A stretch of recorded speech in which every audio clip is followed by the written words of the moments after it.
Before I begin the video, I would like to say that my thoughts and prayers go out to Christian Eriksen and his family for the scenes in Copenhagen today, where Denmark were taking on Finland in their Group B game, where Christian Eriksen collapsed during the first half and received thorough medical attention whilst on the pitch.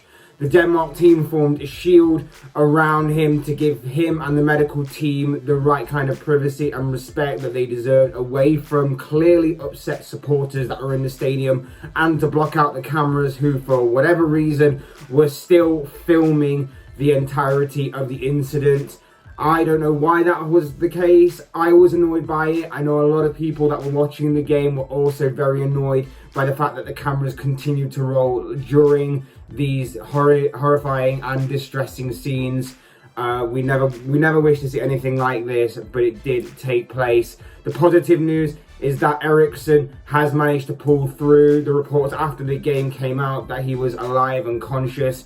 Shout out and praise obviously go to the referees for acting quickly in stopping the game and understanding the severity of the situation. The Denmark players, they did exceptionally well. The Finnish players as well, they did well, but the Denmark players especially for doing well. They provided that shield, as I mentioned earlier, and some of them also helped the medical team. The Danish captain, I know, helped Eriksen get into the recovery position and begin the CPR whilst the medical team were making their way over to Eriksen, and even reports came out that they were even consoling Eriksen's wife, who was in attendance during the game as well. And obviously, especially the medical team, they are the real heroes at the end of the day, and they made sure that Eriksen managed to come out of this alive and stable, and that is really the bottom line of it all. So just before we begin the video, I'd like to say a big well done to everybody that was involved in making a difficult situation a better one. It could have been much worse, but thank God it wasn't. But back to the football, we are going to be talking about today's European Championship games. Group A's first round fixtures closed out today, as did Group B as well. We saw Belgium in action. We saw obviously the Finland-Denmark game, which we're going to get into a little bit more. And also we saw Wales begin their European Championships against Switzerland as well. We're going to be talking all about them games. We're going to be talking about the results and what it means for each group. But before we go on with the video, we'd like to remind you all, please like the video and also subscribe if you're new. Both things will always and forever be greatly appreciated. But for now, let's get back to talking about today's action. Seeing as I already mentioned it, we are going to begin with the Denmark versus Finland game. Obviously, the Christian Eriksen incident was the big thing to come out of this game. The result in this instance doesn't really matter. But footballing wise, the first half was 5 minutes away from ending before Christian Eriksen, obviously, the horrifying scenes that followed took place. The game was then postponed initially, but then in extraordinary circumstances, the game went on to resume sometime later in the evening.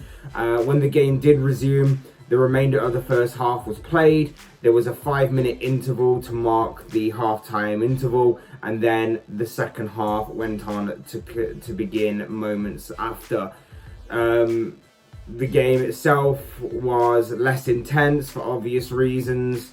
Like I said, I praise everybody that was inside the stadium, supporters, players, everybody that was medical staff, coaches, whatever you want to call it, because everybody played their part in being respectful, being strong in that kind of situation.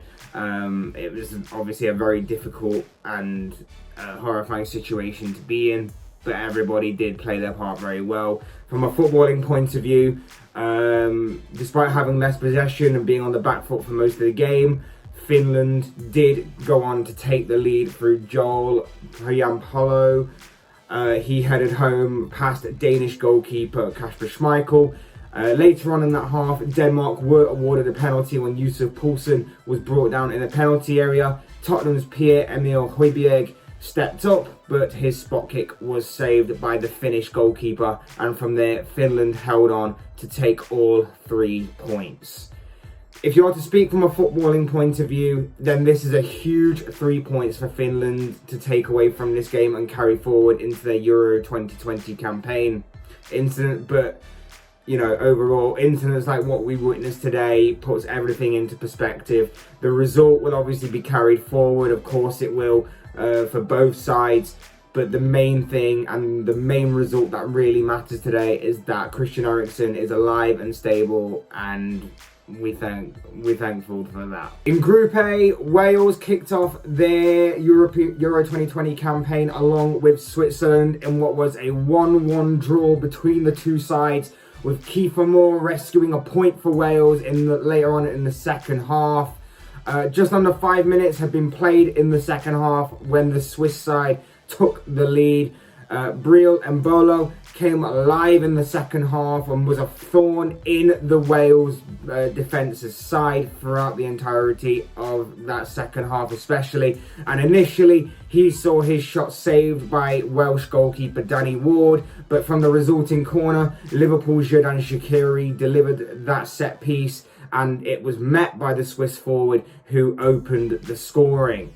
But with 15 minutes remaining, Wales equalised. Moore met Joe Morrell's cross to head home. Marto got Gavranovic. He thought he had won the game for Switzerland later on, mere seconds after being brought on as a substitute. However, his goal was chalked off by VAR for offside as Wales held on to grab a point in this game. A good point for Wales overall. Switzerland will obviously be more disappointed of the two sides that they couldn't have held on to their lead or even grabbed more goals to really secure the 3 points. But it does leave Group A wide open. Italy, of course, with their victory on Friday night, lead the group as of right now, and they should go on to see the rest of the group out, you'd think, and advance to the knockout stages.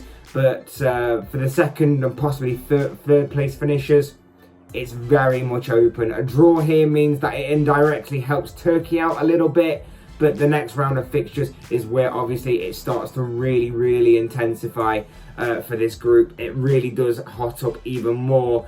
Wales go on to face Italy, meaning that Switzerland clash with Turkey. And finally, in the evening game, Belgium were comfortable 3-0 winners against Russia as they kicked off their European Championships campaign with a very dominant victory. Romelu Lukaku opened the scoring inside the opening 10 minutes of the tournament with a scuffed effort that found the bottom corner. He then went on to shout a message of support to his teammate Christian Eriksen following obviously today's events. Thomas Meunier later on in the first half went on to double Belgium's lead, and from there the Belgians were very comfortable. They were very dominant. They kept Russia at arm's length, shall we say. Russia very rarely challenged Belgium in any sort of way, and in the end Belgium wrapped up the victory. They wrapped up the perfect performance by adding the icing on top of the cake with a third goal scored by Lukaku, who gets his second goal of the game, of the tournament so far. And again, like I say, he is my choice to be this tournament's Golden Boot winner. So he's already off to an absolute flying start. And so too are Belgium with that comfortable 3-0 victory and all 3 points. Very comfortable, very dominant from Belgium. We kind of guessed that before the ball was even kicked that they would be very much like that in their group. They have a very favourable group, all things considered, and with all due respect, they should go on and secure themselves into the knockout stages from this point forward. How far can they go in this tournament remains to be seen. They have the team to go far. They didn't even have Kevin De Bruyne out there on the pitch today. Eden Hazard only came on as a second half sub. So they've still got a few of the big hitters to really come into the fold more and more. But it was still a very comfortable and dominant victory for the Belgians as this game went on. For Russia, arguably their toughest game of the group done and dusted. They can now focus on to their next game and so forth. Group B, very much open, but remains to be seen where they go. But Belgium should go on and secure knockout football from this point forward. But as I always say, these are just the thoughts, comments, opinions, predictions, whatever you want to call it, of this guy. I want to know what you guys think. What did you make of everything that happened today? I know that this is a bit of a very unfortunate and horrifying and just a horrible situation regarding Christian Eriksen. But what did you make of the football on show today? What did you make of Belgium? What did you make of Finland? What did you make of Wales, Switzerland, the Group A and Group B situation? I'd love to know your thoughts, comments, opinions, predictions down below in the comments section. I'm sure they'll all make for interesting reading. Otherwise, thanks again for watching and listening. I've been Fletch. This has been another Fletch Talks video, and I'll see you all again soon in another video.